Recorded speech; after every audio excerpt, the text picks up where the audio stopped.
Okay, next video, one that we see a lot. First of all, I'm Dr. P, general practitioner, which is a family medical doctor in Queensland, Australia. Today's topic, this moment's topic, colposcopy, something that we see very regularly, or get asked about very regularly, or get asked to refer people to very regularly. What is a colposcopy? Hello?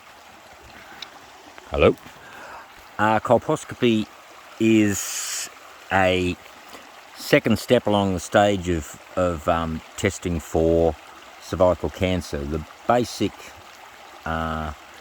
screening tool that they used, which was a pap smear and is now called a HPV test, is basically done where a small scraping is taken from the cervix, which is the entrance to the uterus.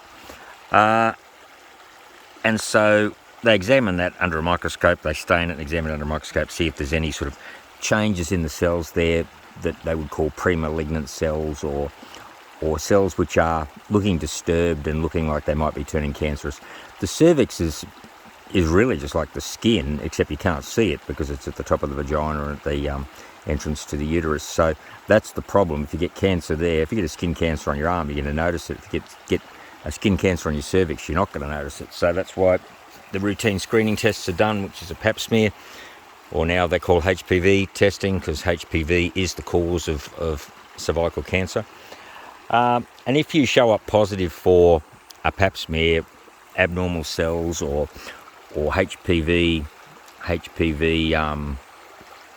strains which are likely to cause cervical cancer, you might get on the bottom of the form which is sent back to your doctor with the diagnosis. You might be told, or the doctor will be told, refer this patient for a colposcopy.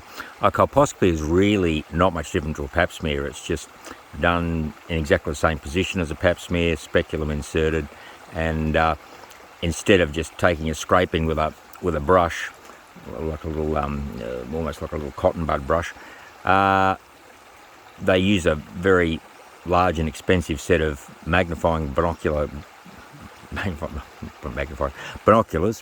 and they basically look really closely at the cervix. They usually stain it with vinegar, which will stain different cells, different colours, or betadine, which is iodine, and they look at the cervix, gynecologists do this, and see if there's any disturbed cells, and if there are actually disturbed areas there, then rather than just take a brushing of it, they will often take a little biopsy, which is basically take a tiny little pinch of skin, which can then be sent off to the laboratory, examined under the microscope, and that will then give a diagnosis of totally clear, or how they classify them, how the gynecologists classify them are CIN 1, 2, 3, and then carcinoma in situ, and then carcinoma that spreads. So carcinoma meaning cancer.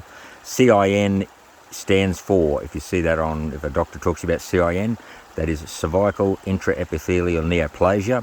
Cervical means the cervix, intraepithelial means in the skin, or in the lining of the skin lining of the cervix. Neoplasia means cancer. So if it's very mildly disturbed, it might be CIN 1. If it's getting more disturbed, it's CIN 2. If it's more disturbed still, it's CIN 3.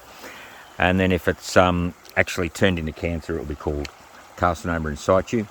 And then, depending on what the laboratories say back, then you would go for some sort of definitive treatment to get rid of that lesion. So that might be having it burnt out, or cryoed, which is frozen. Let's procedure, they usually call that. You might get a cone biopsy, which is actually get the little area cut out. But the main thing is to get the pap smear done, and if the doctor gets a report back saying this patient needs to be sent for a colposcopy, make sure you go for your colposcopy. We refer plenty of patients who don't seem to want to turn up, and you're really taking an enormous risk if you do that. And then you'll be put on a screening program where you're probably told you just got to have another pap smear every year for a while, and then if it all comes back normal, they'll bump it up to 2 years. If it all comes back normal, they'll bump it up to 5 years, and problem solved. So a lot better than the alternative. Okay, that's what a colposcopy is. Thank you.